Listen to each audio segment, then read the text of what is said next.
un plan contre le trafic de drogue annoncé pour le mois de juillet. Emmanuel Macron en a fait l'annonce courant mai, au moment où il a annoncé ces quelques mesures pour les banlieues difficiles. Un embrasement des trafics, voilà ce qu'a dénoncé le chef de l'État. Alors la situation est-elle hors de contrôle? Comment venir à bout de ces trafics qui polluent le quotidien des habitants là où le commerce illicite s'est installé? Qu'attendre de la police de sécurité du quotidien ou encore des amendes forfaitaires pour les consommateurs de cannabis? La France, championne d'Europe en termes de consommation de cette drogue, peut-elle éviter également un débat réel sur sa légalisation, à tout le moins sur sa dépénalisation? Autant de sujets en question dont nous allons parler avec nos invités. On a perdu la bataille, voilà ce que disait Emmanuel Macron. Est-ce que vous partagez ce constat? Est-ce qu'il y a plus de trafic de drogue aujourd'hui ou est-ce qu'il y a une aggravation des violences, Rocco Contanto? Alors, le trafic de drogue et l'aggravation des violences sont liés. La situation, elle est critique, mais je dirais qu'elle n'est pas désespérée. Malheureusement, tout ça, c'est le fruit d'une politique qui a été menée depuis des années et des années. Je vous rappelle qu'il y a eu beaucoup de réformes dans la police nationale, notamment à un moment la mise en place de la police de proximité, qui était une bonne chose. On n'y a pas donné les moyens, donc elle est tombée par terre. Et le problématique, c'est que certains quartiers ont été un peu laissés à l'abandon. C'est pas que la police n'y allait pas, mais je le dis, à une époque, c'est pas avec des opérations coup de poing, en enfonçant des portes et en interpellant que vous allez éradiquer le trafic de drogue. Donc la conséquence, c'est qu'il y a une augmentation des trafics aujourd'hui? Il y a une très forte demande. S'il y a de l'offre, c'est qu'il y a la demande. Et je peux vous dire qu'en France, on est le premier pays, malheureusement, où c'est la plus forte demande de consommation de toute drogue, de cannabis et de cocaïne. Donc c'est un réel problème aujourd'hui.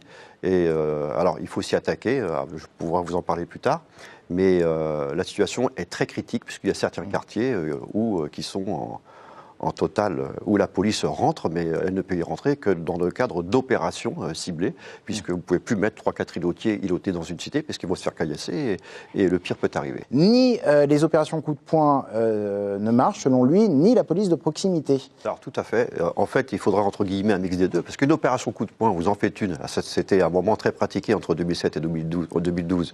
Vous intervenez massivement avec des CRS, des BAC, une opération coup de poing. Vous interpellez, vous faites 30 ou 40 interpellations. Vous partez, une demi-heure après, le trafic revient au même endroit. Ça, c'est une réalité, c'est un constat. La police de sécurité du quotidien, c'est très bien, il faudra le faire, mais avant, il faut pacifier les quartiers. Vous ne pouvez pas jeter en pâture des policiers du quotidien dans certaines cités qui ne connaissent pas. Et je vous rappelle qu'en Seine-Saint-Denis, les effectifs sont jeunes, sont très jeunes. Jeunes et pas... avec un taux d'encadrement très faible. C'est pour ça qu'il faut y mettre les moyens. Vous avez de jeunes collègues en Seine-Saint-Denis qui travaillent et qui sont un petit peu livrés à eux-mêmes.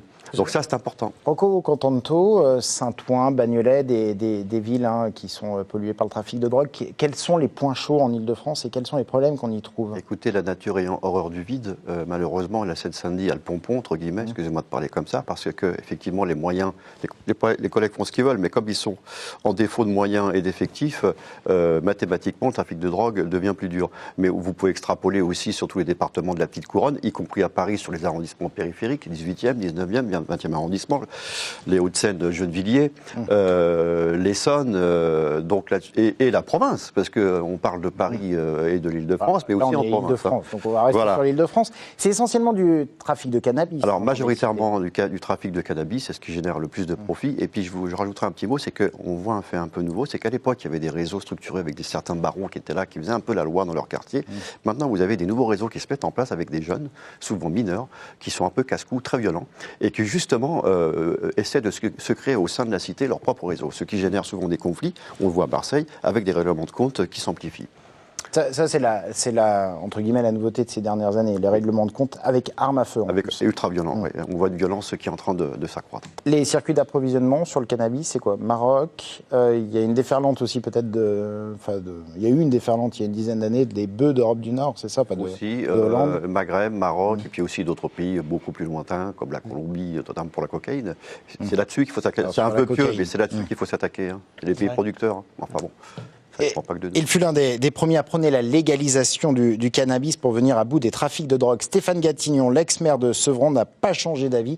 Il l'a dit sur notre plateau il y a quelques semaines. On l'écoute. Rocco Contanto. Moi, je suis totalement contre pour deux raisons.